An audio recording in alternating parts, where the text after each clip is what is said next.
Minus vector v1 है, यानी vector v2 के साथ माइनस v1 ये ऐड करना था। चलो पैलोग्राम से कर लेते हैं, क्या दिक्कत है। ये वेक्टर v2 और माइनस v1 इधर आ गया, क्यों? क्योंकि v1 इधर था। अब बताओ इन दोनों का नेट कितना आया, इधर आया, और डेल्टा v इस डायरेक्शन में, ये देखो, क्योंकि it is not the resultant of vector v2 and vector v1, it is resultant of vector v2 and minus of v1 इधर। ठीक है, समझ में आ गई होगी मेरे ख्याल से ये वाली बात। चलो ओके, अदब में कुछ कहना चाहते हैं? अदब में good afternoon sir. Good afternoon, बोलो सर वो जो आपने सर फिफ्थ क्वेश्चन में सर हिट एंड ट्रायल से किया, हाँ सर मैंने सर काफी अलग किया था सर उससे, हाँ, तुमने मतलब मैथ्स आंसर। वाला, मैथ्स है ना तुम्हारे पास, हाँ तो कॉस ऑफ ए हाँ माइनस सर, बी वाले फॉर्मूले को यूज करते हुए किया होगा, यस सर, उसमें और फिर बाद में साइन उसको और कॉस का टेन। क्वाड्रेटिक हाँ सर, क्वाड्रेटिक इक्वेशन बना दी बाद में उसको, है? नो नो सर, सर मेरा फिर साइन और कॉस में आ रहा था, तो तुम और सर फिर डिवाइड रूट करके, थ्री। हाँ हाँ सर, टेन टेन में आ गया। फिर सर अल्फा बाय 2 वो 60 हाँ, डिग्री, तो अल्फा वो 20, वो फिर भी उसको रेड में। बिल्कुल सही है, वो भी करेक्ट है, वो भी करेक्ट है ना। हालांकि मैंने तुम लोगों को cos of A minus B वाला फॉर्मूला लिखा रखा है, ठीक है ना, तो मैं उसका यूज करके उस तरीके से आगे अपन बढ़ सकते हैं। लेकिन दिक्कत क्या है कि पहली बात तो ये है कि तुम में से कई लोग बायोलॉजी वाले भी बैठे हुए हैं, ठीक है ना, वो उतना ज्यादा यूज टू नहीं है उस चीज के, वो प्रोसीजर ज्यादा लंबा भी है, पहली बात तो। दूसरा, ठीक है ना भाई, बायोलॉजी वाले भी बैठे हुए हैं, प्रोसीजर भी लंबा है, दो बातें हो गई। तीसरा, कल को स्कूल में कभी ऐसी सवाल आ जाता है तो तुम्हारे जरूरी की इस है ना, फिजिक्स के वहां जो टीचर होंगे ना, वो इतनी ज्यादा मैथ समझेंगे, इस बात की गारंटी नहीं है। समझ में आ रही वाली बात की नहीं, ठीक है ना, ऐसा है।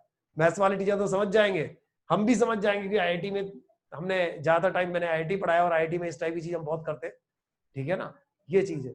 बट स्कूल वाले टीचर के लिए वो हजम करना मुश्किल हो जाएगा, फिजिक्स वाले टीचर के लिए, ठीक है। ये तो वो फिर भी समझ में आ जाएगा उसको। समझ में आई ना बात? क्या आदम में, यस या नो तो बोलो। बाकी सर यस सर। बाकी आई अप्रिशिएट यू कि तुमने उस तरीके से किया है, ठीक है ना, ऐसा है। I appreciate you for this. Thank you sir. हाँ भाई, ये क्या नाम है इसका, निखिल जी लिखते हैं कि सर अगर अगर कोई ऑप्शन नहीं आ रहा हो तो क्या करें? फिर तुम कुछ मत करो भाई, अगर कोई ऑप्शन नहीं आ रहा तो तुमने सही किया है, और फिर भी जो ऑप्शन है उसमें कोई भी मैच नहीं कर रहा, फिर क्या को टेंशन ले रहे हो, बोनस मिलेगा और क्या। ऐसा थोड़ी होता है कि है ना आंसर गलत दे देंगे, या तो भाई अपनी तरफ से तो वो कोशिश करेंगे आंसर गलत ना आए, ठीक है ना। गलती से आ गया तो फिर क्या करेंगे, वो या तो क्वेश्चन को हटाएंगे या बोनस देंगे, सिंपल सी बात है, ठीक है ना, ऐसा है। ऐसा थोड़ी होता है कि है ना ऐसा कुछ कर देंगे कि भाई आंसर गलत दे देंगे, वो बोलेंगे अब बताओ मजा आएगा, अब ये निकाल नहीं पाएगा। ऐसा थोड़ी करता है टीचर, ठीक है, तुम्हारे मजे लेने के लिए आंसर को गलत दे देगा, ठीक, गलती से आ गया तो फिर बोनस भी तो देगा, ऐसा है। वो कई बार तो कई स्टूडेंट बड़े अजीब अजीब तरीके से सोचते हैं कि मान लो अगर है ना कुछ ऐसा हो ही नहीं, जैसे इन्होंने सोचा कि भाई वैल्यू अगर दे ही नहीं रखी हो वैसी जो एक्चुअल वैल्यू है 2π/3, तो हम क्या करेंगे, ठीक है ना। तो इतना कुछ सोचने की जरूरत नहीं है, ठीक है ना। टीचर को पता है क्या डाटा देना है, डाटा कम देके तो काम नहीं होगा, ये मान के चलो। डाटा पूरा दिया रहेगा तो ही क्वेश्चन को सॉल्व कर पाओगे। ऐसा थोड़ी है किसी टीचर ने कहा चलो मैं तुमसे एक सवाल पूछता हूँ उसका आंसर देना, ठीक है, क्यों भी निखिल आंसर देना, बताओ अभी मैंने कुछ सोचा, बताओ क्या सोचा, दे सकते हो क्या इसका आंसर? कैसे दे सकते हो भाई, मैंने क्या सोचा, मैं पहले बताना पड़ेगा ना, मैंने उस सोचने के लिए मैंने कुछ ऐसा सोचा है कि वैसा सोचा है, कोई हिंट हिंट तो दूंगा, तो डाटा तो दूंगा उसके लिए कुछ, ठीक है ना। हाँ भाई, एक बार क्या हुआ कि अच्छा निखिल ये पूछ रहा है कि बिना हिट एंड ट्रायल किए क्या होगा। चलो बताता हूँ मैं, तो एक बात आ रहा था कि एक बार क्या हुआ कि एक मास्टर जी क्लास में पढ़ा रहे थे, ठीक है ना, पढ़ाते पढ़ाते उन्होंने बोला कि मेरे घर के आगे से एक ट्रेन जो है ना, मेरा घर रेलवे लाइन के पास में है, और एक ट्रेन मेरे घर के आगे से घर को क्रॉस करती है, ठीक है ना, और 10 सेकंड में मेरे घर को क्रॉस कर जाती है, तो बताओ मेरी उम्र कितनी है। अब क्वेश्चन क्या है कि एक ट्रेन मेरे घर के आगे से मेरे घर को क्रॉस कर जाती है 10 सेकंड में, तो बताओ मेरी उम्र कितनी है। तो एक बच्चे ने खड़े होकर बोला मास्टर जी 50 साल, 50 ईयर्स। तो उसने बोला अरे वाह भाई तुमको कैसे पता चला?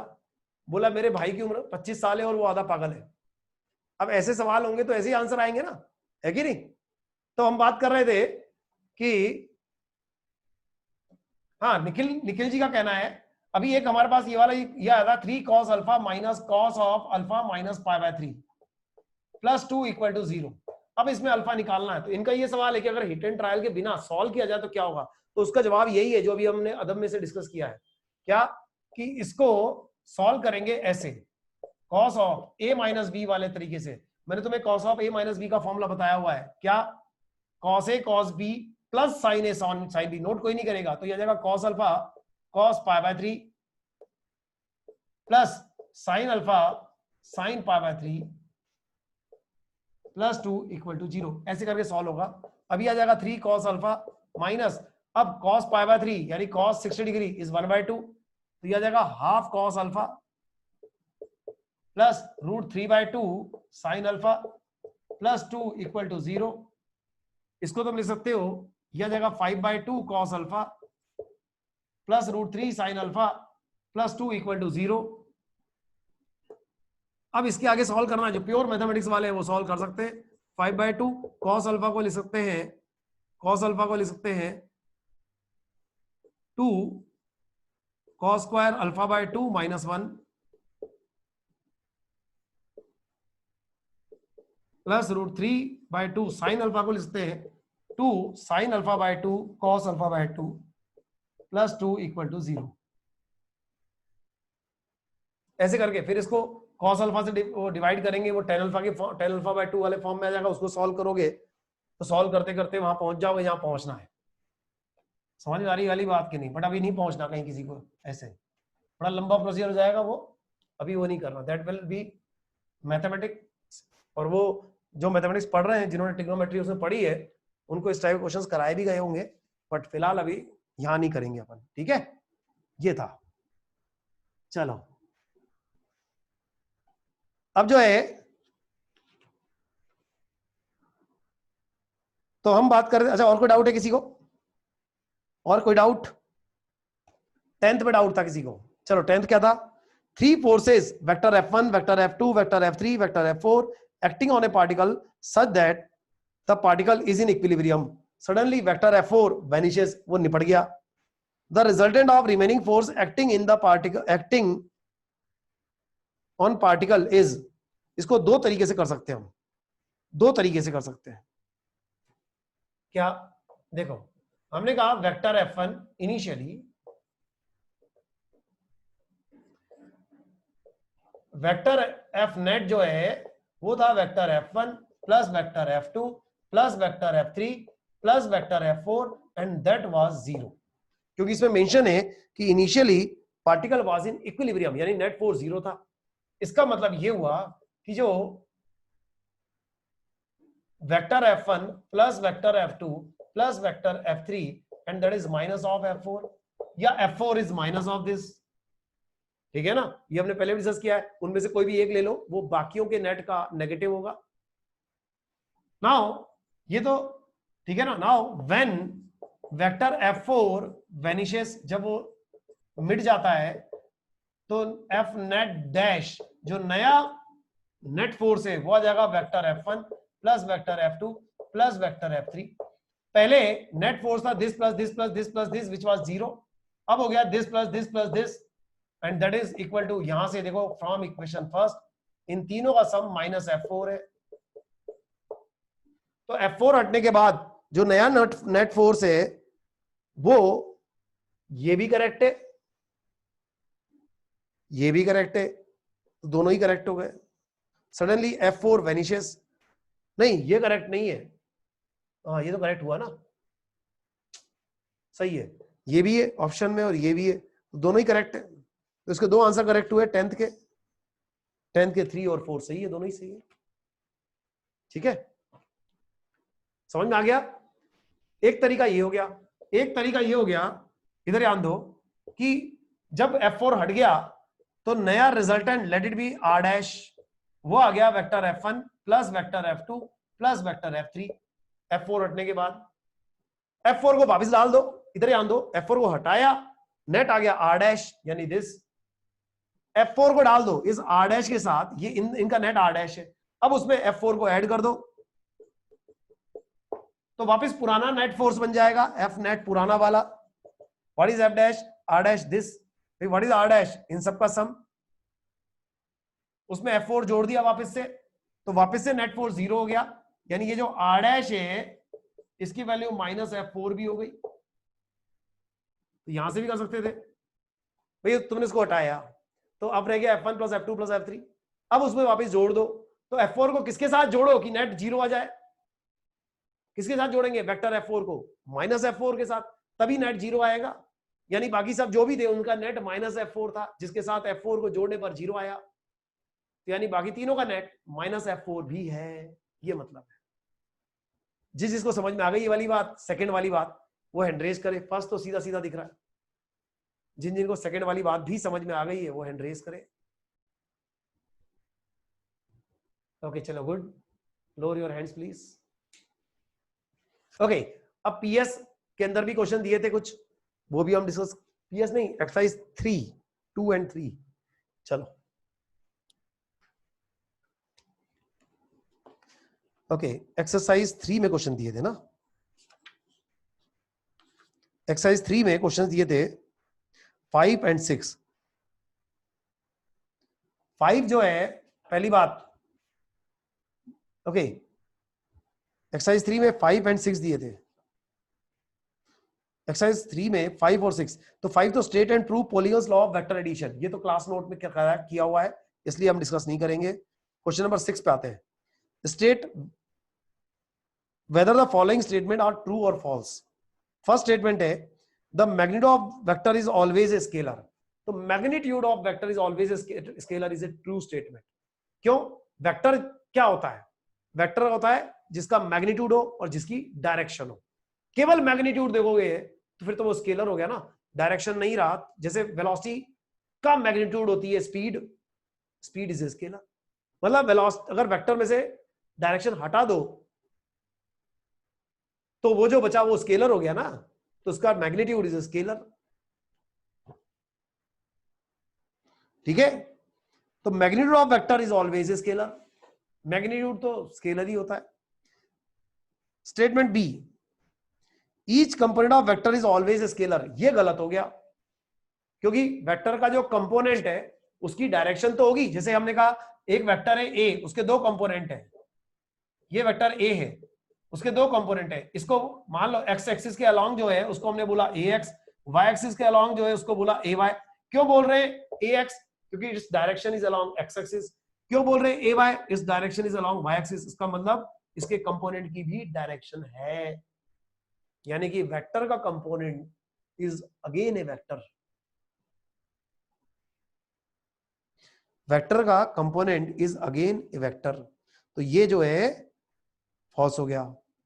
अब 3 vectors not lying in a plane can never add up to give a null vector. Null vector बोलते हैं जीरो वेक्टर को, नल वेक्टर बोलते हैं जीरो वेक्टर को। इसको तुम लोग एक बार वापस सोचना, अगर जिनको नल वेक्टर का वर्ड का मीनिंग नहीं पता था तो एक बार वापस इसी क्वेश्चन पे एक बार वापस सोचेंगे और अगली बार डाउट में पूछेंगे, ठीक है। कौन सा? एक्सरसाइज 3 का जो स्टेटमेंट वाला था, लास्ट वाला स्टेटमेंट, ठीक है ना, वो एक बार अगली क्लास में पूछना।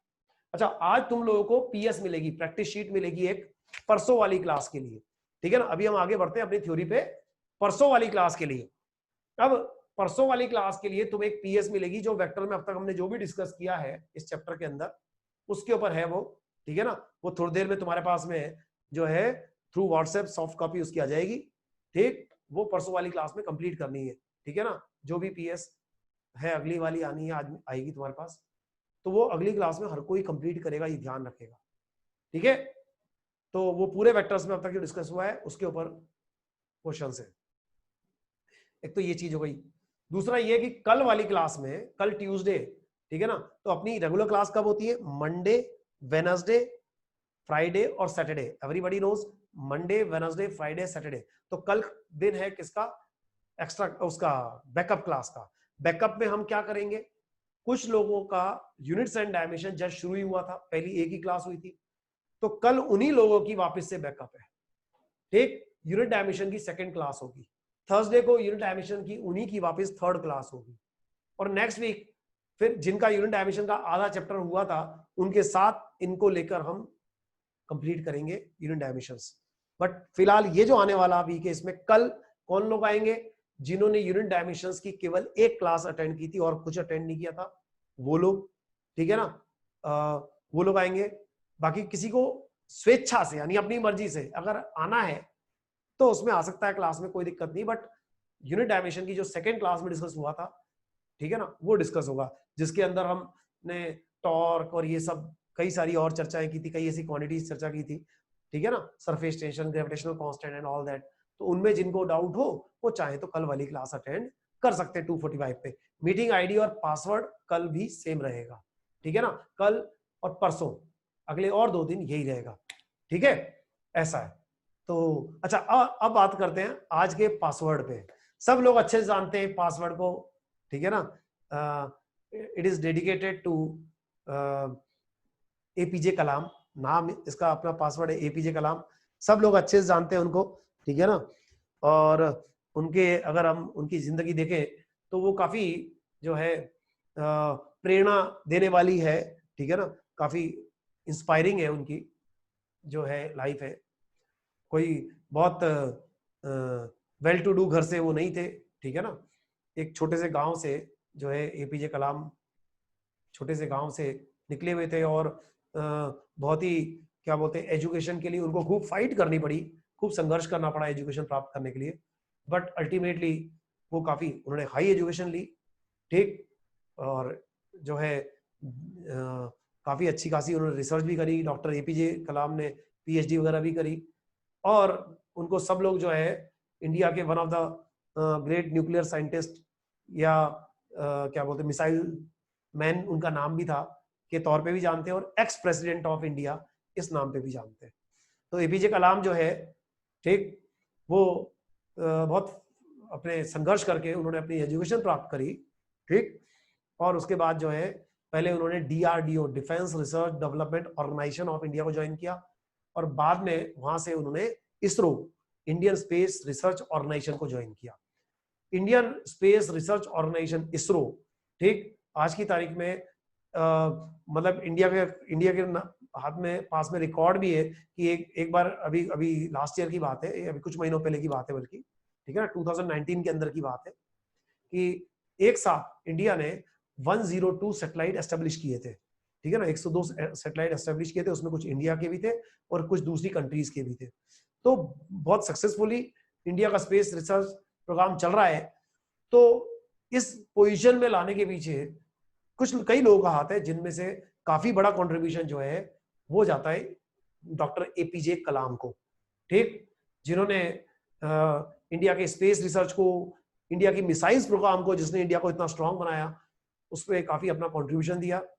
उसके अलावा 1998 में इंडिया ने न्यूक्लियर जो है टेस्टिंग करी थी पोखरण में, जिसके ऊपर एक मूवी भी बनी है, पोखरण मूवी, अभी थोड़ा टाइम पहले, ठीक है ना। तो वो पोखरण के सक्सेस के पीछे काफी बड़ा हाथ जो है वो इन्हीं का ही था, उसको अरेंज करने के पीछे काफी बड़ा जो है वो भी इनका ही था, जिसकी वजह से इंडिया जो है वो हालांकि न्यूक्लियर टेस्टिंग तो इंडिया उससे पहले भी एक बार 1976 में कर चुकी थी, बट इसको करने के बाद में इंडिया जो है वो एकदम क्या बोलते हैं जो पावरफुल कंट्रीज में एकदम आगे खड़ी हुई, ठीक है ना। इंडिया ने एक दिन में 2 न्यूक्लियर टेस्टिंग करी थी और ये किसी को अंदाजा ही नहीं था कि अदरवाइज तो अभी देखो साउथ कोरिया करने लगती है, पूरा वर्ल्ड है उसके ऊपर जो है ऑब्जेक्शन देने लगता है कि भाई ये करने वाले न्यूक्लियर टेस्टिंग, सबको मालूम चल जाता है। तो चुपचाप से इस तरह से किया गया कि एक ही दिन में 2 न्यूक्लियर बॉम्ब जो है एक दिन में 3 किए गए, ठीक है ना, 2 या 3 ऐसे किए गए। फिर 2 दिन बाद, ठीक है ना, फिर 2 और किए गए, यानी टोटल 5 किए गए, ठीक है भाई। अभी तो मतलब लोगों के लिए एक न्यूक्लियर टेस्ट करना बड़ा मुश्किल पड़ जाता है, इन्होंने 2 दिन के अंदर, ठीक है ना, 2 दिन छोड़ के यानी तीसरे दिन के अंदर टोटल 5 न्यूक्लियर टेस्टिंग, अलग अलग टाइप की सिस्टम के न्यूक्लियर जो बॉम्ब थे उसकी टेस्टिंग करवाई। तो इसके पीछे काफी बड़ा उनका कंट्रीब्यूशन उनका भी था। बाद में वो इंडिया के प्रेसिडेंट बने, जिनको इंडिया की जनता है उन्होंने काफी लाइक भी किया, ठीक है ना। अच्छा, अजमेर में शायद अजमेर में रहने वाले लोग तो जानते भी होंगे कि अजमेर में वो कई बार आए गए, क्योंकि उनके एक मित्र थे जो इसरो में के टाइम पे उनके साथ थे, उनकी फैमिली यहाँ रहती थी, तो he was very simple person. कौन? जो डॉक्टर एपीजे कलाम थे, वो अपने मित्र के यहाँ मिलने आए, ठीक है ना। व्हेन ही वाज प्रेसिडेंट तब तो नहीं आ पाए क्योंकि उनका टाइम नहीं था, बट उससे पहले भी, और जब प्रेसिडेंटशिप पूरी उनकी वो टेन्योर पूरा हो गया तो उसके बाद भी वो यहाँ आए, ठीक है ना। ऐसा है, ही वाज वेरी सिंपल। वहाँ के लोगों ने बकायदा उनके साथ में फोटो खिंचवाए, अपने न्यूज़पेपर में लोकल फोटोज भी आए थे उसके, ठीक है ना। तो दिस एक ग्रेट पर्सन रहे हैं इंडिया के, और काफी बड़े साइंटिस्ट भी रहे हैं, तो उनके नाम पे अपना, ठीक है ना, ये था। चलिए हम आगे बढ़ते हैं।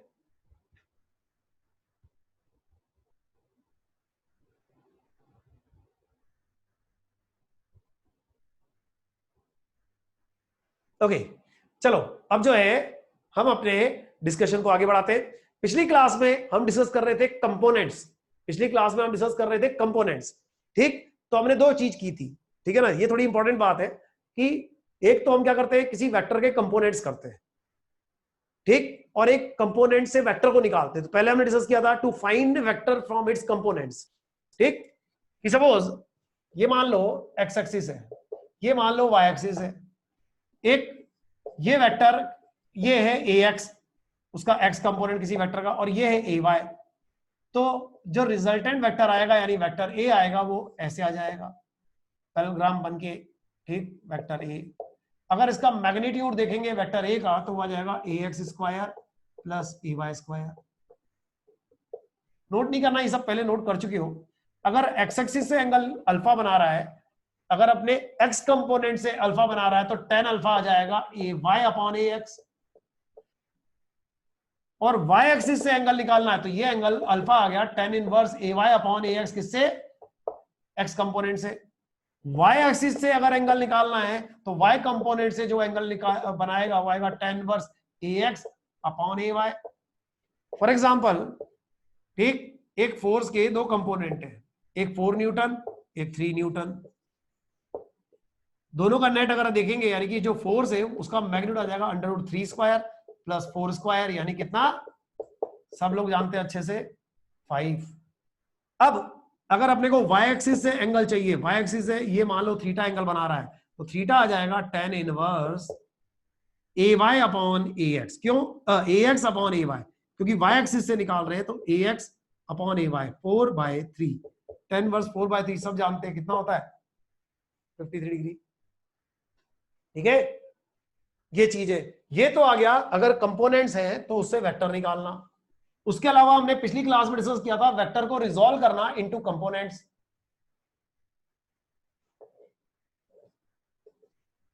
अब मान लो एक ये वेक्टर है ए,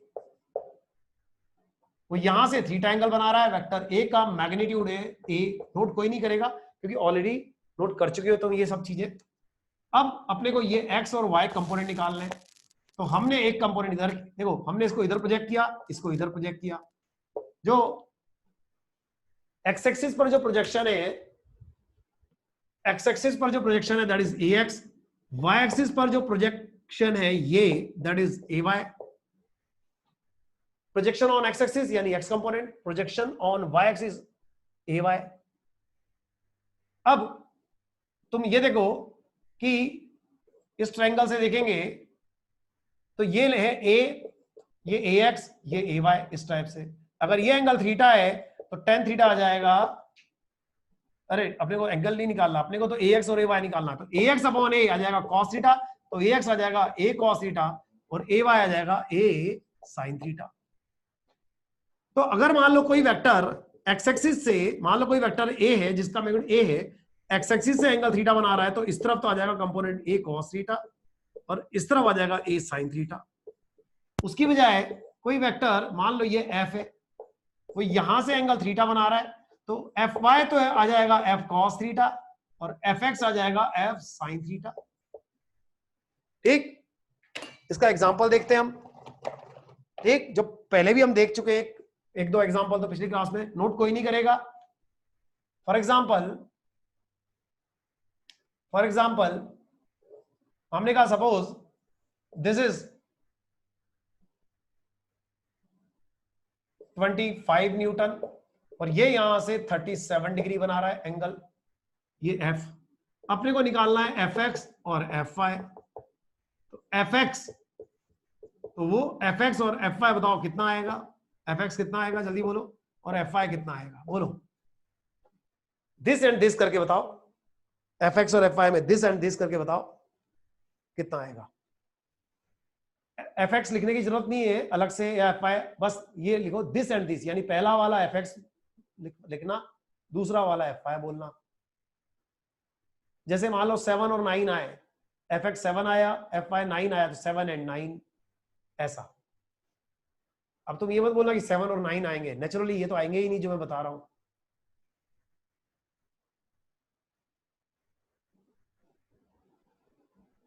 पार्थ ने सही आंसर बताया है, कोविद ने उल्टा बता दिया है,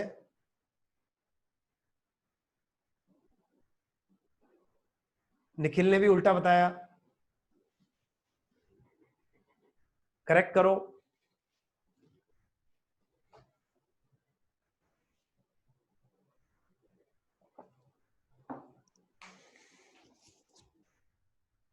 चलो करेक्ट है 20 एंड 15।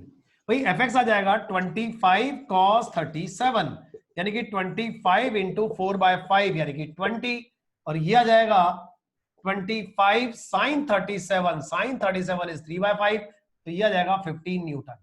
तो एफ आई तो आ गया 15 न्यूटन, एफ एक्स आ गया 20 न्यूटन। नोट नहीं करना ये चीज।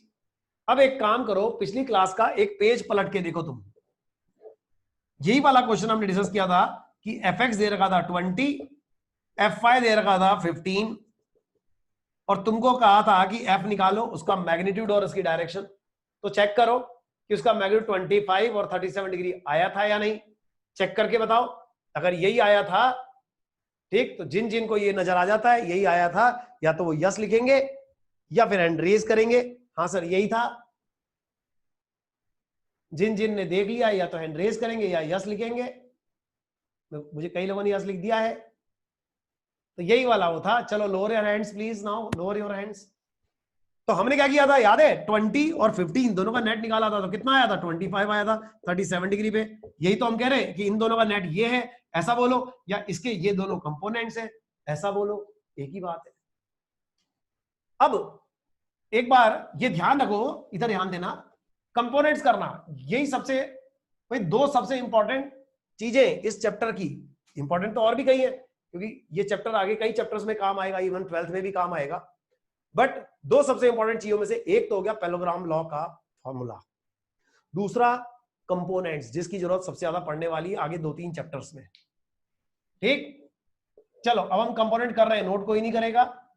एक ये फोर्स है, ये एफ, ये यहां से एंगल थीटा बना रहा है, तो tell me what is F X, what is F Y. F X क्या आ जाएगा, एफ इंटू एफ वाई क्या आ जाएगा, एफ इंटू, बताओ क्या, एफ एक्स का बोलो कॉस साइन, जल्दी बोलो, एफ एक्स कॉस, बिल्कुल, जिससे वो एंगल थीटा बना रहा है उस तरफ कॉस थीटा वाला कंपोनेंट, एफ कॉस थीटा, केवल कॉस थीटा नहीं, ये भी ध्यान रखना एफ कॉस थीटा, और यह जगह साइन थीटा वाला कंपोनेंट यानी एफ इंटू साइन थीटा। अब एक ये फोर्स है एफ डैश, वो यहां से एंगल अल्फा बना रहा है, तो अब tell me F dash Y और एफ डैश एक्स क्या होगा। अब देखो ये इधर है, तो इसका एक कंपोनेंट इधर आएगा, एक इधर आएगा, ये वाला कंपोनेंट एफ डैश एक्स और ये वाला कंपोनेंट एफ डैश वाई, इसका जो यहां से एंगल अल्फा बना रहा है। नाउ अब ये बताओ ये क्या आएगा, एफ डैश, आगे बोलो कॉस या साइन, फटाफट लिख के बताओ, फटाफट लिख के बताओ। ओके वेरी गुड, ये आएगा एफ डैश साइन अल्फा और ये वाला आ जाएगा एफ डैश कॉस अल्फा। क्यों, जिससे वो एंगल अल्फा बना रहा है उस तरफ तो कॉस अल्फा वाला कंपोनेंट आएगा, यानी F cos F dash cos alpha आएगा, और उसकी परपेंडिकुलर डायरेक्शन में आ जाएगा साइन वाला एफ डैश साइन अल्फा।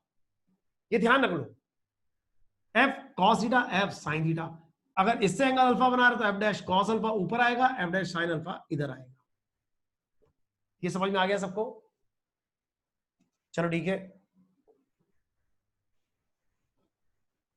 चलो ठीक है, एक पॉइंट लिखो आगे, नेक्स्ट पॉइंट लिखो। तो this how we find components of vector. चलो एक पॉइंट लिखो फटाफट, एक पॉइंट लिखो, नोट लिखो, नोट कंपोनेंट कौन सा, जब तक मेंशन नहीं किया जाए, अब कंपोनेंट का मतलब रेक्टेंगुलर ही होगा, of A vector in its perpendicular direction is, component of a vector in its perpendicular direction is, क्या होना चाहिए? Any idea? वैसे तो मैं तो बताऊंगा ही सही, बट फिर भी कोई बता दे तो आई विल अप्रिशिएट, नहीं बताए तो कोई बात नहीं है, बट बताने पर अप्रिशिएशन है। कोई बताता है? चलो हिंट देता हूं, 0, हाफ, 1, इनफाइनाइट। किसी वेक्टर का उसकी परपेंडिकुलर डायरेक्शन में कंपोनेंट, मेरी आवाज सुनाई दे रही है? जिनको आवाज सुनाई दे रही है हैंड रेज करें, जिनको आवाज सुनाई दे रही कृपया करके हैंड रेज करें। Okay, lower your hands. मैंने कहा किसी ने आंसर नहीं दिया, शायद मैंने जो है मेरी आवाज ही नहीं आ रही कहीं। एनीवे लिख लो 0,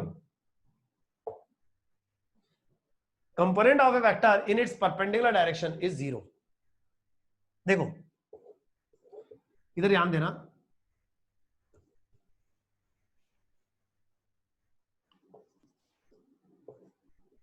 सपोज भाई देखो इधर ध्यान देना, ये मान लो एक फोर्स है, वो यहां से एंगल थीटा बना रहा है, तो इस तरफ क्या कंपोनेंट आएगा, एफ कॉस थीटा, और इधर आ जाएगा एफ साइन थीटा। अब कोई फोर्स मान लो इधर है, सपोज ये वाई एक्सिस के अलाउंग, और ये एक्स एक्सिस है, ये एंगल आ गया 90 डिग्री, तो जिससे वो एंगल थीटा बना रहा है एक्स एक्सिस, उस तरफ तो कंपोनेंट आ जाएगा एफ कॉस 90। भाई जिससे वो एंगल थीटा बना रहा है उस तरफ कंपोनेंट आ जाएगा एफ कॉस थीटा, और उसके परपेंडिकुलर डायरेक्शन में एफ साइन थीटा। तो इससे ये 90 बना रहा है, तो इस तरफ कंपोनेंट आ जाएगा एफ कॉस 90 यानी कि 0। अच्छा व्हाट अबाउट एफ वाई, वो जाएगा एफ साइन 90 यानी कि एफ ओनली, बस। तो अगर कोई फोर्स, इधर ध्यान दो फिर नोट कर लेना, अगर फोर्स वाई एक्सिस के अलाउंग है तो उसका एक्स कंपोनेंट निकालने की जरूरत ही नहीं, वो 0 आएगा। एक्स के अलाउंग है तो वाई कंपोनेंट 0 आएगा। नोट करो, नोट करते हैंड रेज करना।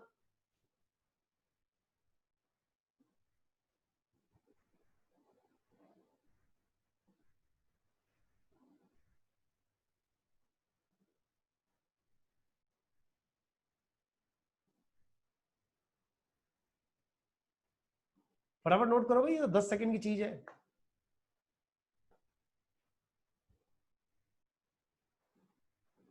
Okay, lower your hands please, lower your hands, hands down करो। तो किसी भी वेक्टर का अपनी परपेंडिकुलर डायरेक्शन में कंपोनेंट 0 आएगा। देखो मैं तुम्हें इस चीज के लिए फटाफट नोट करो, थोड़ा सा 2-5 मिनट हम बात इस चीज के लिए करके फिर अगले क्वेश्चन पे आएंगे हम। देखो क्या बात हो रही है, इधर ध्यान देना। सपोज ये कोई वेक्टर है ए, ये एंगल है थीटा, तो इधर आ जाएगा ए कॉस थीटा और इधर आ जाएगा ए साइन थीटा। ये वाला जो कंपोनेंट है इसकी लेंथ ए एक्स बताएगी और ये वाले कंपोनेंट की लेंथ ए वाई बताएगी, अगर ये वाई डायरेक्शन है। तो अगर वो एक्स एक्सिस से थीटा बना रहा है तो इस तरफ आ जाएगा ए कॉस थीटा। अब यही वेक्टर हमने थोड़ा इधर घुमा दिया, इधर वेक्टर वही है, बस एंगल चेंज कर दिया, ये लो थीटा बढ़ा दिया। अब थीटा बढ़ाओगे तो ए कॉस थीटा कम हो जाएगा, ए साइन थीटा बढ़ जाएगा। बिल्कुल देखो ना, ये देखो लेंथ बढ़ कम हो गई ना इसकी, इस कंपोनेंट की, इसकी बढ़ गई ए साइन थीटा की। तो इसका जो ये वाला कंपोनेंट है वो कम हो गया। और घुमाओ थोड़ा सा, इसी को और घुमा दिया और कम हो गया ये वाला, और घुमाओ, घुमाते घुमाते हमने इसको ऐसा कर दिया, ये लो। अब इसको यहां प्रोजेक्ट करो, क्या आएगा 0, और इस पे प्रोजेक्ट करो, ये बढ़ता जा रहा है ना Y component, A sine theta equal to A and A cos theta equal to 0। तो इसका अपने परपेंडिकुलर डायरेक्शन में कंपोनेंट क्या आ गया 0। इसको प्रैक्टिकल तरीके से क्या समझे, प्रैक्टिकल तरीके से ये समझो, मैं तुम्हें एक प्रैक्टिकल इसका एक एप्लीकेशन बताता हूं, ठीक है ना, आगे आएगा भी सही वो एक चैप्टर के अंदर। तुम मुझे ये बताओ कि एक बॉडी ये है और एक बॉडी ये है, ये इंक्लाइन सरफेस है और ये हॉरिजॉन्टल सरफेस है। कौन से वाले केस में बॉडी मूव करेगी, फर्स्ट या सेकंड, जल्दी बोलो। तुमने बॉडी को रख दिया यहाँ पे, बताओ कौन से वाले केस में बॉडी मूव करेगी? तुमने एक बॉडी को स्मूथ सरफेस पे रख दिया, एक स्मूथ सरफेस तो इंक्लाइन थी और एक ये थी, कौन से वाले केस में बॉडी मूव करेगी? 1 में या 2 में? प्रैक्टिकली देख के बताओ, कोई कैलकुलेशन नहीं, सीधा सीधा दिख रहा है। इस वाले केस में मूव करेगी, इस वाले में मूव नहीं करेगी। उसके पीछे रीजन समझो कि ये है नीचे mg, मूव करेगी क्यों? Because of gravity. ग्रेविटी मतलब कौन सा फोर्स? mg, वेट, उसका वेट WEIGHT, जिसका वैल्यू होती है m इंटू जी, ग्रेविटेशनल फोर्स जिसको बोलते हैं। ठीक, ग्रेविटी की वजह से नीचे जाएगी। लेकिन तुम ये देखो कि यहाँ पे mg, भाई mg तो हमेशा नीचे ही लगेगा। mg का क्या इस डायरेक्शन में कोई कंपोनेंट आएगा? अपनी परमानेंट डायरेक्शन में कोई कंपोनेंट नहीं आएगा, तो उसकी परमानेंट डायरेक्शन में कोई इफेक्ट नहीं आएगा mg का, उसका कोई कंपोनेंट नहीं, तो उसका कोई इफेक्ट नहीं, इसलिए बॉडी मूव नहीं करेगी। जबकि यहाँ पे तुम देखो, अगर mg का एक इधर कंपोनेंट आ सकता है, अगर ये एंगल है थीटा, ये तो इधर आ जाएगा mg cos थीटा और इधर आ जाएगा mg sin थीटा। इस कंपोनेंट की वजह से बॉडी नीचे मूव करेगी, जबकि इधर तो कोई कंपोनेंट ही नहीं आ रहा, इसलिए मूव ही नहीं कर रही थी। ये प्रैक्टिकल एग्जांपल है, ये हम लॉस ऑफ मोशन वाले चैप्टर में ढंग से डिस्कस करेंगे। फिलहाल तो ये ध्यान रखो कि कोई फोर्स एक्स एक्सिस के अलॉन्ग है तो उसका y कंपोनेंट 0 होगा, fx will be equal to f and fy equal to 0, इस टाइप से। चलो अब एक क्वेश्चन डिस्कस करते हैं। लिखो एक question.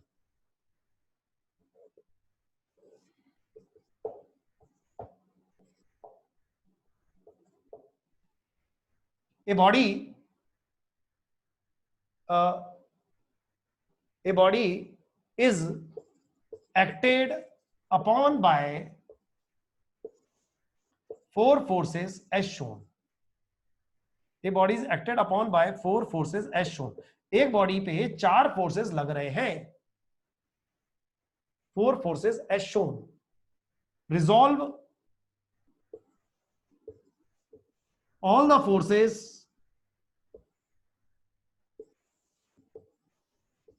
into components and hence find F net. सारे फोर्सेस के कंपोनेंट करो और नेट फोर्स निकालो। A body is acted upon by 4 forces.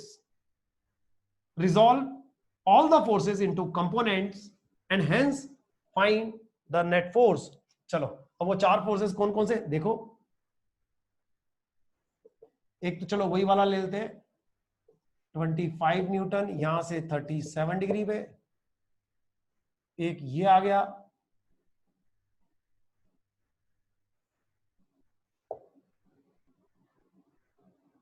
Newton यहां से 53 डिग्री पे।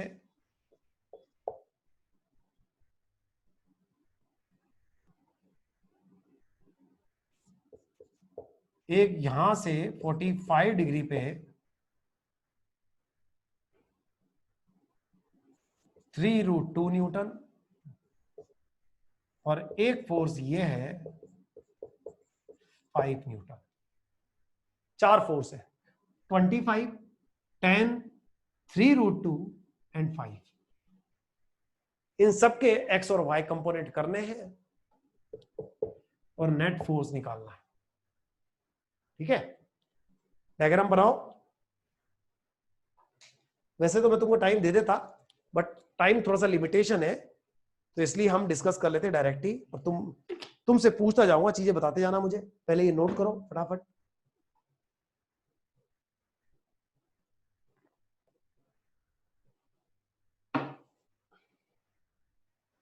फटाफट नोट करो, जब तक मैं इसकी छोटी सी यहाँ पे एक पिक्चर बना देता हूँ, फोटो बना देता हूँ, इसी की फोटोकॉपी। ये 25, ये 37 degree, because I need this space. ये आ गया 10, ये एंगल 53, ये आ गया 3√2 और ये आ गया 5। चलो ये एक्स ये वाई। ओके, अब इनको रिजॉल्व करेंगे। कई लोगों ने तो करना शुरू भी कर दिया होगा आई थिंक। चलो अब रिजॉल्व करते हैं। ओके, अब जरा ध्यान देना, इधर ध्यान दो। ये 25 है, एक्स एक्सिस से, वही फर्स्ट क्वाड्रेंट में एक्स एक्सिस से 37 डिग्री पर। ठीक, ये मान लो ये 1, ये 2, ये 3 और ये 4।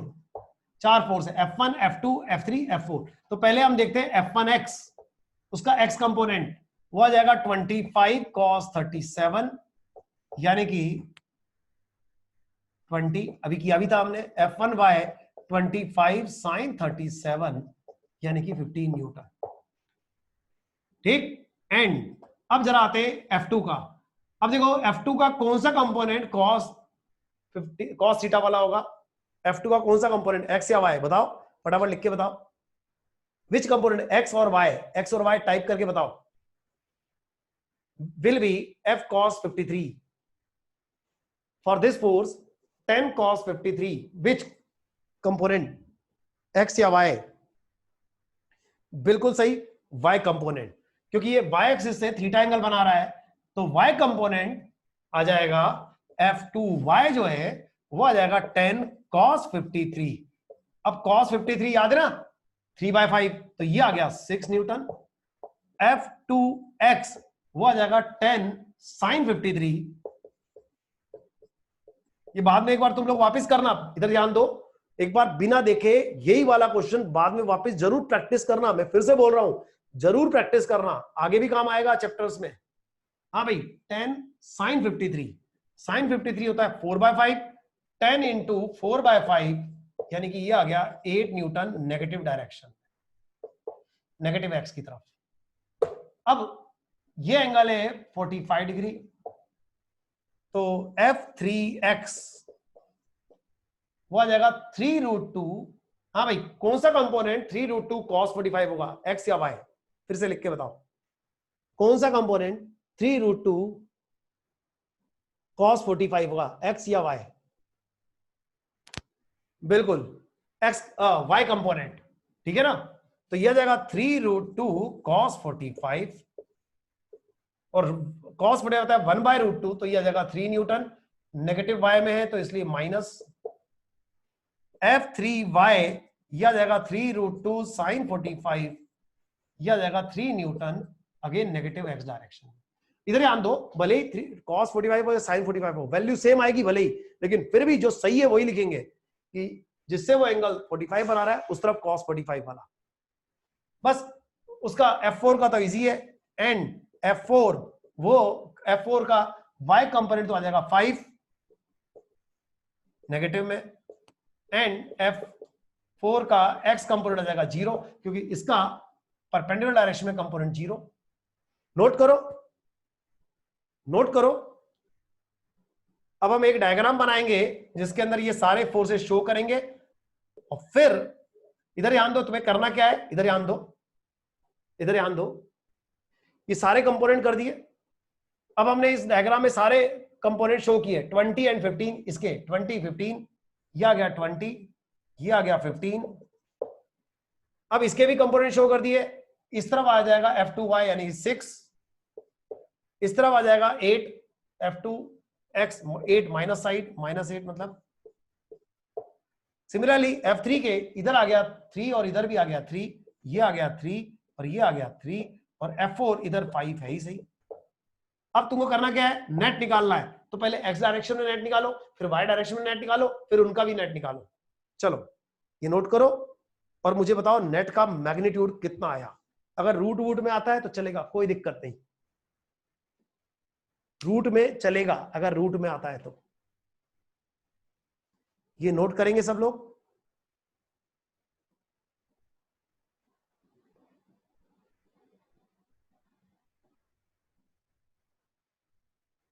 पहले x, भाई x डायरेक्शन में नेट निकाला, y डायरेक्शन में नेट निकाला, फिर उनका भी नेट निकालो।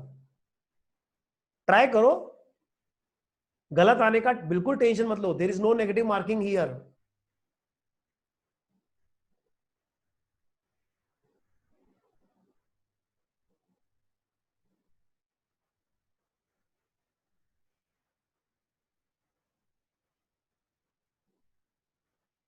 पहले ही नोट कर लो पूरा।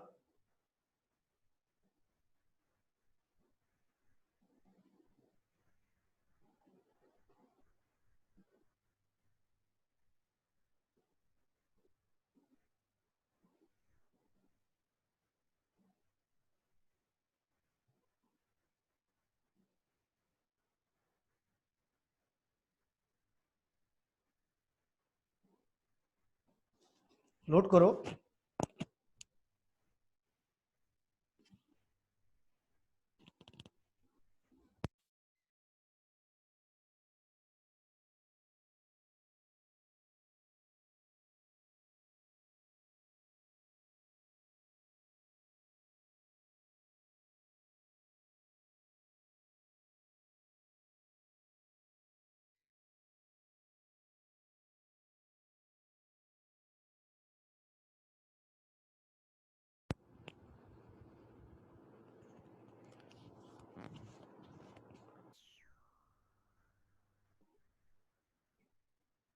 क्या आ रहा है बताओ। मेरे पास अब तक अद्विक का एक आंसर आया है, √250 यानी 5√10। वही धुन का भी आंसर आया है, वही कोविद का भी है, और वही निखिल का भी है, 5√10। ओके,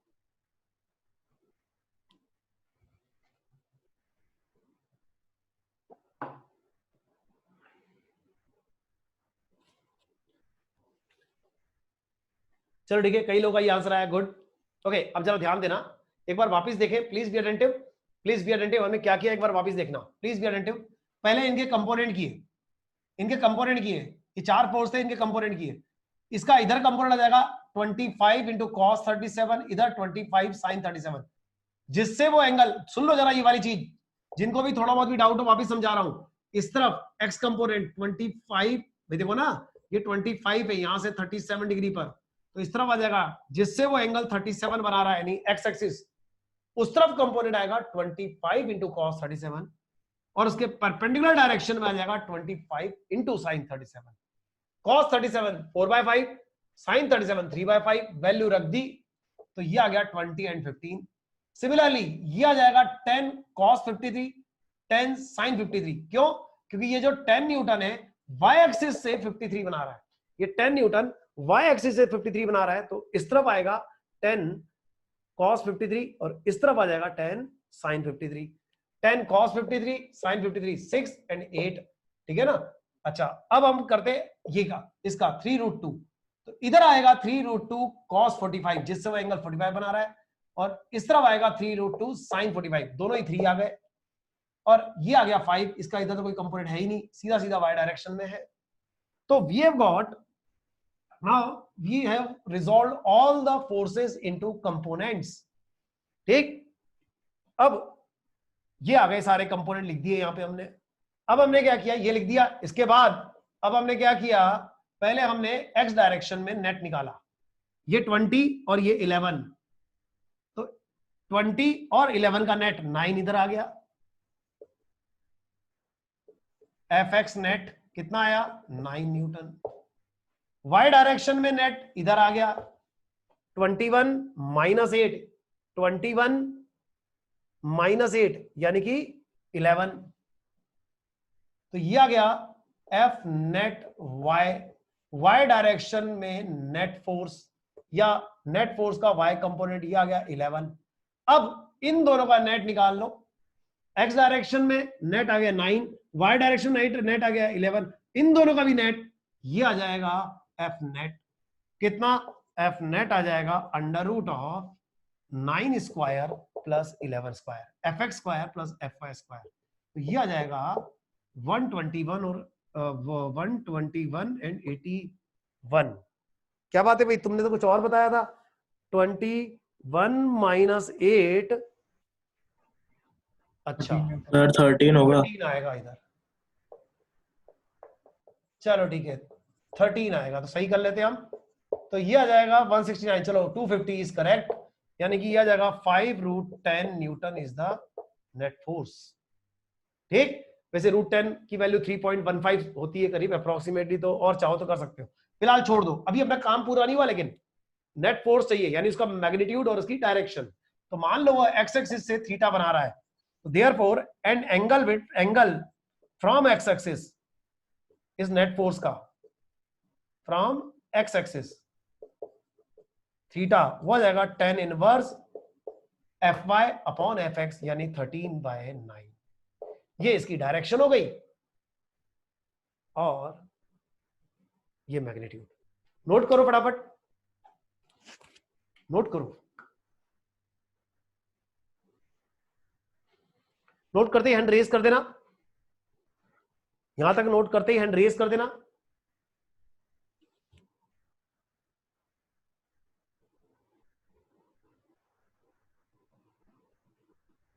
नोट करते ही हैंड रेज कर देना।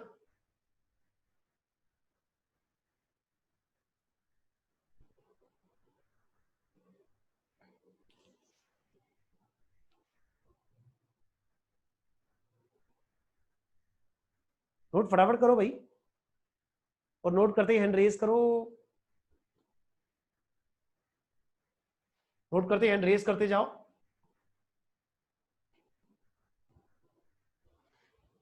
नोट करते ही हैंड रेज करेंगे सब लोग। भाई कोई मोबाइल से कर रहा हो या कंप्यूटर से या लैपटॉप से, सब में ऑप्शन है हैंड रेज का।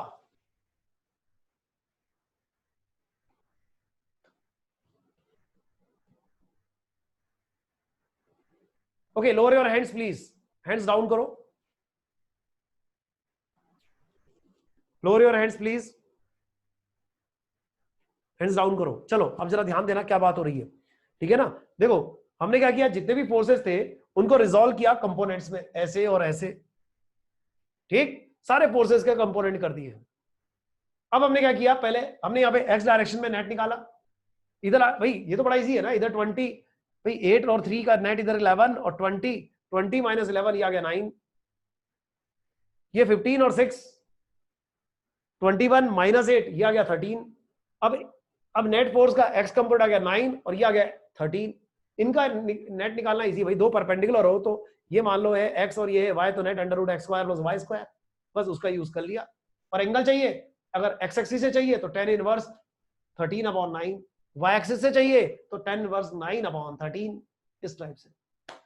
जिन जिनको समझ में आ गई है वो लाइक बटन प्रेस करेंगे, इसमें लाइक बटन वाला ऑप्शन प्रेस करेंगे फटाफट, जिन जिनको ये वाली बात समझ में आ गई है। ओके चलिए ठीक है। अच्छा अब जरा ना एक बात आती है, इसी क्वेश्चन को अगर हम सॉल्व किसी और मेथड से करने जाएं तो देखो क्या होगा, जरा समझना। वैसे ये तुमको इतना टाइम, अभी अपने को टाइम इतना लग रहा है क्योंकि तुम पहली बार कर रहे हो, इसलिए मुझे बताने में टाइम लग रहा है, अदरवाइज मुश्किल से 2-3 मिनट के अंदर ये पूरा सॉल्व हो जाता है, 2 मिनट के अंदर मुश्किल से। लेकिन देखो अब अगर हम इसको किसी और मेथड से करेंगे तो कैसे करेंगे, एक ये फोर्स था 25 न्यूटन, एक ये फोर्स था 10 न्यूटन, एक ये था 3√2 और एक ये था 5 न्यूटन। अब इन चारों का नेट निकालना है तो एक तरीका तो होता है पॉलीगॉन्स लॉ, ठीक। पॉलीगॉन्स लॉ में क्या करेंगे हम, स्केल लेंगे, डी लेंगे, प्रोडक्टर लेंगे और सबको ऑर्डर में रखेंगे। पहले एक स्केल लेके इसको रखा, फिर इसको रखा जो भी इसकी डायरेक्शन दे रखी है, फिर इसको रखा जो भी इसकी डायरेक्शन दे रखी है, ऐसे, और फिर ये करके ऐसे करके कुछ भी करेंगे, ऐसे प्रॉपर एंगल देखते हुए सब तरीके से करेंगे, और फिर लेंथ टेल ऑफ फर्स्ट से हेड ऑफ लास्ट ज्वाइन करेंगे, इसकी लेंथ देख के अपने को मैग्नीट्यूड मिल जाएगा। बट ये काम इतना इजी नहीं है, थोड़ा भी स्केल ऊपर नीचे हो गया तो गलत हो जाएगा, और दूसरी बात ये करना ही नहीं है। दूसरा तरीका पैरेललोग्राम वाला, लेकिन पैरेललोग्राम वाला तो हम केवल दो वेक्टर्स का रिजल्टेंट निकालने के लिए करते हैं, पैरेललोग्राम तो सीधा सीधा फॉर्मूला है, लेकिन वो करने वो भी उससे भी कर सकते हैं। देखो कैसे, इन दोनों का नेट निकाले पहले, ये आ गया, मान लो इन दोनों का नेट है, इन दोनों का नेट है एफ डैश और इन दोनों का नेट है एफ डबल डैश। अब इन दोनों का नेट निकाल लो, इतना इजी नहीं है भाई। पहले तो इसके लिए वाला फॉर्मूला लगाओ, a square plus b square plus 2ab cos theta, उससे एफ डैश आ गया। अब यहां से इसका एंगल निकालो, लेट इट बी फाई, तो tan phi equal to b sine theta upon b cos theta upon a करके वाला फॉर्म निकाला। क्यों, अभी क्लियर हो जाएगा। सिमिलरली ये वाला एंगल, इसका मैग्नीट्यूड निकालो, under root this square plus 2ab cos theta. फिर ये वाला एंगल निकालो, मान लो अल्फा, तो tan अल्फा आ जाएगा, tan sine theta, where theta is total angle, ये वाला वो भी निकालना पड़ेगा अभी तो, tan sine theta upon this करके। फिर इनके बीच, अब इन दोनों का नेट निकालो। अब दो फोर्स रह गए, कौन कौन से, एक ये वाला, एक ये वाला। अब इनके बीच का टोटल एंगल कैसे निकालेंगे, अल्फा प्लस फाई प्लस ये वाला एंगल प्लस ये वाला एंगल, टोटल एंगल ये वाला, मान लो ये एंगल है थीटा, और बहुत ही वाहियात यानी बहुत ही बेकार एंगल आएगा, जिसके लिए cos थीटा की फिर इनके लिए अप्लाई करो फॉर्मूला, फिर पैरेललोग्राम लगाओ, और फिर उसके लिए cos थीटा निकालना बड़ा मुश्किल टेढ़ा काम पड़ जाएगा। मतलब कहने का मतलब अगर सॉल्व करने जाओगे कैलकुलेटर को बैठोगे तो भी कम से कम आधा घंटा लगेगा सॉल्व करने में, जबकि अपने को करना क्या, बिना कैलकुलेटर के, वो भी 2 मिनट में। तो क्या करो, फटाफट कंपोनेंट्स करो, रिजॉल्व करो, नेट निकालो। और कंपोनेंट करने में टाइम कितना लगता है, तुम्हारी प्रैक्टिस हो जाएगी तो बिल्कुल टाइम नहीं लगेगा, इसके तो कंपोनेंट करने की जरूरत ही नहीं है, ये तो सीधा सीधा 5 आ गया, ये 25 था, इस तरफ आ जाएगा 25 cos 37, 25 into 4/5 यानी ये आ गया 20। देखो इतना टाइम लगेगा। 25 sin 37 तो ये आ गया 15। 10 cos 53, 10 into 3/5 तो ये आ गया 6। 10 sin 53, 10 into 4/5 ये आ गया 8। ये तो इजी है। 3√2 cos 45 ये भी 3, 3√2 sin 45 ये भी 3, ये आ गया। ठीक, अब इस डायरेक्शन में नेट आ गया कितना 13, इस डायरेक्शन में 11, सॉल्व हो गया। मैं इतनी जल्दी बता रहा हूं तो तुमको इसे थोड़ा सा एक्स्ट्रा टाइम लगना है बस, प्रैक्टिस होने के बाद। ये ज्यादा कन्वीनियंट हुआ कि नहीं हुआ? अरे ये तो 4 फोर्स है, 5 फोर्स हो गए तो और 5-10 सेकंड एक्स्ट्रा लग जाएंगे, लेकिन तुम पैरेललोग्राम और उन सब की हेल्प से करने जाओगे तो बहुत लंबा काम होगा। इससे सही आएगा, एक तो एंगल भी आ गया, मैग्नीट्यूड भी आ गया। अच्छा, इससे सही क्यों आया, इसके पीछे भी रीजन है। इससे सही कैसे आया या फटाफट कैसे आ सकता है? वो ऐसे आ सकता है कि जब देखो एक बात है, दो फोर्सेस का नेट सॉल्व करना इजी कब होता है, एक F1 है और एक F2 है। सॉल्व करना कब इजी होता है, जब दोनों सेम डायरेक्शन में हो, F1 plus F2। Opposite direction में हो तो F1 माइनस F2।